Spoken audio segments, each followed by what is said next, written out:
Welcome back, prospectors, to another guide for the Cycle Frontier, and this one is going to be about quickly and efficiently farming miniature reactors. Let's dive right in.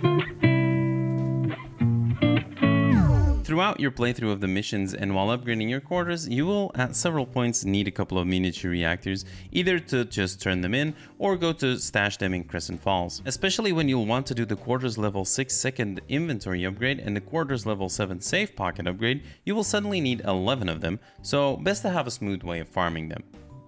There is currently only one place where you can actually get these miniature reactors, and that is going to be in the big gray box in the loot rooms that you can get to by solving the puzzles.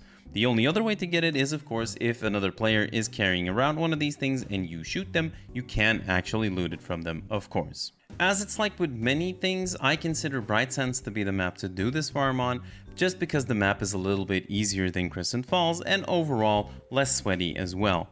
There are 3 rooms on Bright Sands that will allow you to get a miniature reactor, and you can actually get a pretty decent route into doing them. I was recently challenged by my Twitch chat to do a run in which I hit all 3 of the miniature reactors up, and I was able to complete that in just one try. So as long as you're spatially aware and you're listening for other players and you're sure that you're aware of what's going on around you, this is actually not too bad to do. Now, before I tell you how to do each of the 3 puzzles on Bright Sands, please take a moment to consider subscribing to the channel and helping us pass that 1,000 subscribers mark. If you want to help us any further, please leave a like and a comment on the video because it really helps getting our guides out to more people. Thank you in advance, and let's dive right back in. The first and, in my opinion, easiest puzzle is going to be the one at Waterworks. A lot of the time, all you will have to do is simply pick up the 2 batteries that are on top of the railings and the one that is on top of the tower. There is a variation to this puzzle where there's 2 batteries in the back building of Waterworks and 1 on the balcony. To do this variation, grab the one from the balcony first and put it in the middle slot at the puzzle room. If there is a blue wall there, run back to the puzzle room and take out any batteries currently in the holders, as this will lower the blue wall. After putting the balcony battery in the middle one, run to the building in the back and open the door. In this room, you will find the second battery. For the third battery, you'll have to go around the left side of the building, climb on top of a couple of boxes, and drop into the next room of that same building you were just in. Here, you'll find the third battery, and you'll be able to just walk out with that one as well. Now all you gotta do is run all 3 of these batteries back to the loot room, slot them in the holders, and voila, the room will open up. The second easiest puzzle is probably going to be the one at dig site. Usually one of the batteries will be right there at the start of the puzzle, and you'll just have to plug it into the most right holder. This will open up the big building in the center where you can go grab the second battery on the second floor. Run that battery that you pick up over there to the small building right across from it and drop it over there. Now run back up to where the 3 battery holders are and switch the one that is all the way in the right one all the way to the middle one. This will open up the little room where we just dropped off the battery before, where you will find another holder. The battery you just dropped there, you slide it into that holder, which will open up a room up top. Go there, and that's where you'll find the third battery. Now all you gotta do is run those 2 batteries back to the original holders where you started, and then run to the loot room that is in the far back of dig site, like I'm showing you on the back roll right now.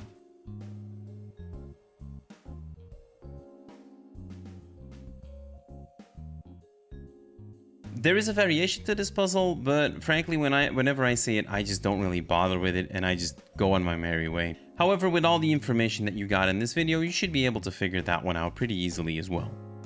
The most difficult puzzle is probably going to be the one at the East Collection Point, but not because the puzzle is that difficult. The reason here is that this area does get some player traffic, as there is an evac right on top of it, and people also have some missions to do around here. As a solo player, I only do this puzzle if it's the version that is completely underground, because the other version sends you all the way up top to the evac platform, which puts you out in the open way too much. If anyone sees you as a solo grabbing that battery, there's a very good chance they'll come in and try to ambush you. The underground puzzle goes like this. Open up the one door that you can open up, and you'll see that it has 2 adjacent rooms. Go into those and grab the batteries in there and bring them back to the central room. Put both of the batteries at the door and use the switch in the back of the room to open it. Quickly grab a battery, get out of the room, rinse and repeat for the second battery.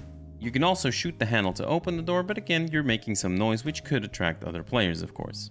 You'll notice in the background video that I brought in all 3 of the batteries, but that is not needed in this room. After you got the 2 batteries out of the room, run them back to the big central room where there is more of the battery holders and slide them in. When you did that with the 2 batteries you got from the original room, run back to the hallway, grab the 1 battery that's in a holder right there, and run that one back to the big room as well. Drop it in and boom, another loot room will open for you.